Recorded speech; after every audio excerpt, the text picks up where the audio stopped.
Governo foi autorização do Ministro da Agricultura, Pesca, Pecuária e Floresta, Marcos da Cruz, assina nota de entendimento do Ministério da Agricultura no assunto rurais, República Popular China, com a consolidação da cooperação agrícola.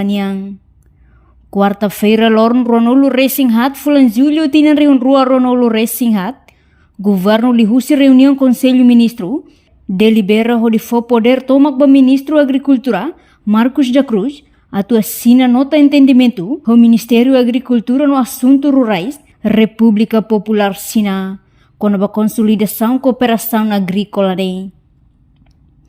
Portanto, assina Moune, o objetivo atualmente em cooperação agrícola, de forma pragmática, a segurança aihan, promove desenvolvimento econômico e social, inclui a moris dia população e a nação ruane. Reportagem de Fifanha de Carvalho, Televisão Timor-Poste.